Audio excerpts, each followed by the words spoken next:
Hey everybody, good morning, good afternoon, good evening. Welcome to Beekeeping for Newbies. Thank you so very much for taking the time to listen. I do appreciate you. And as always, feel free to reach out, Jeff at beekeepingfornewbies.com. That's NEWBEES.com. So today we're doing episode 132, and this is going to be what I call the Beekeeping Triangle. But before we jump into that, I do want to let everybody know I got a foot of snow, and in my area, I think that maybe, I've been here now for 14 years this time and 3 years before that. In the 17 years I've lived in this area, I honestly don't remember having a total of a foot of snow across that time. Maybe it happened, I don't remember it, but to have a foot of snow here is pretty unusual, and it's still actively snowing this morning. It's about almost 1 o'clock here on Thursday. Snow started yesterday, I think around noon. We had a nice break, but we got this other line coming through, so the snow is always fun. I always enjoy that. Definitely not making it easy to do videos outside with the hives and the hardware. But that's okay. We'll get it all worked out, catch up on some podcast stuff, and chat with all you folks in the Discord room.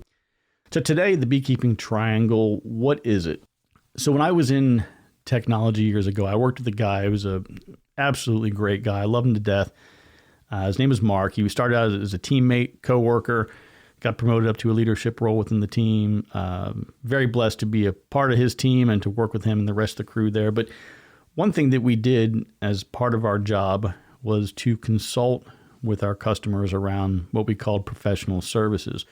So when a customer buys a widget, whatever it might be, it's usually highly encouraged to have a very technical engineer come out and perform the initial installation of whatever that product is. Sometimes it's just one engineer. Sometimes you literally bring in a team of 3, 4, 5 people, and they're engaged for months at a time. But the idea behind this is really to make sure that the customer is able to get the maximum value out of whatever the widget is that you're selling. A lot of times customers are going to be like, oh, we'll just go ahead and do the install ourselves. And then you spend 3 months trying to talk them through all the things that they didn't understand about, preparing for and actually implementing the solution. And it can become a real big headache. So we always try to make sure we work with the customers very closely to get a very, detailed engagement for this professional services component of any solution that we did. So this guy, Mark and I are chatting one day, and he says, have I told you about the professional services triangle? And I said, no, that doesn't sound familiar. And he goes, okay, it's 3 things for this space for professional services. It's technology, speed, and price. You can always get 2 of them, but you can't have all 3. So I started thinking about it. He says, okay, so if you want to have the best technology and you want it done really fast, it's going to cost you a lot of money. If you want it done really, really fast, but you don't really necessarily care about being state of the art, it can be like a mid-grade kind of technology or whatever, well, then you can save some money because you're trading like the high-end stuff for something in the middle. If you want really great technology at a cheap price, you might have to rely on your team for the installation or things like that. So I found that kind of triangle to be a really great way to explain to customers who always want everything, right? They're like, I want the best thing ever that's been made. It's the latest, greatest state-of-the-art thing. I want it all implemented in 3 days, and I want it to be cheap. It doesn't work that way. So that's why I wanted to kind of use this and apply this to beekeeping as well. So if we shift gears and we go over to the beekeeping side of the house, I think we have what I would kind of call, it's sort of like a triangle. Maybe it's a 3-legged stool of beekeeping. I'm not sure, but it's the same thing as before with the one I told you about professional services. You get to have 2 out of 3, but you can only have 2. And the 3 things are what I would affectionately call honey, money, and life. So if your life is basically overwintering, are your bees going to overwinter or not? Honey would be, a large honey crop or honey production for you or for sale or anyone other than the bees. And then the third, leg of the triangle would be the cost. So that's where you have to determine what's most important to you. So let's, kind of walk through the list of priorities and explain, to make sure we're all on the same page with this. If your priority is honey production, you can take a lot of honey.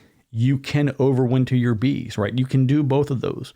But remember, you can't have all three. So it's very likely that you're going to need to spend a lot of money in supplemental feeding, not just in season, but probably at the end of the season. You may need to do some late winter, early spring feeding just to bring them out of winter. So you're going to have to do a lot of work to have that really big honey crop that you're looking for. If your priority is, I just want them to overwinter, like I don't care, I just want them to live, you can accomplish that and you can keep your costs down. You still may need to feed a little bit, because not to kind of derail things and go too far off, but there are a lot of places that just aren't designed to support honeybees. And we've decided, no, we're going to take the European honeybee and we're going to make it fit wherever I live. And that's just the way it's going to be. You can do that. You can take honeybees, put them anywhere you want. As long as the climate's within a certain range and there aren't too many things that are working against them, you can just feed the heck out of them all the time and they'll probably make it through.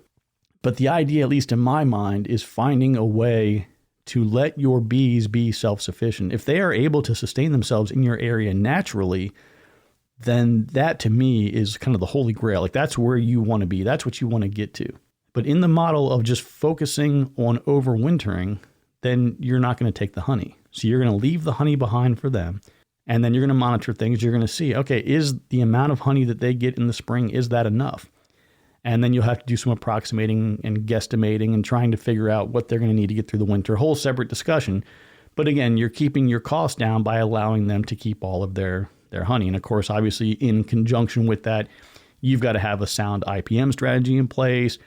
You've got to be doing everything else in addition to, regular inspections and all that kind of stuff, but you're not taking honey. So on this last one, right, focusing on keeping costs down, if you're not willing to pay for supplemental feed and you want a lot of honey, you can do that, but they're not going to be able to overwinter. So I think that covers all of those fairly well, right? Again, what are your priorities? Honey, money, or life? So to do a quick recap on that, if you want to produce a lot of honey, they won't be able to overwinter without spending money on feed. If you want to keep them alive, you can save money by not harvesting honey. Right? And then again, in any way that you want to save money, don't harvest honey. So if you're taking honey, you're going to spend money, and that's okay, right? It's okay to do that.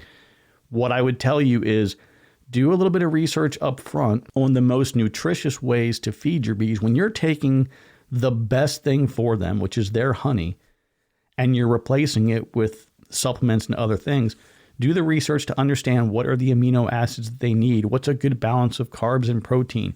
Try to figure that out, because those needs are going to change throughout the year. And since you're taking what they've already stored, which is perfect for them, you need to replace it with something that's as close as you can get synthetically. So folks, this was designed just to be a real quick episode to talk about the beekeeping triangle. I hope it's helpful. Let me know. Feel free to drop me an email, connect over in the Discord room, check out the YouTube channel.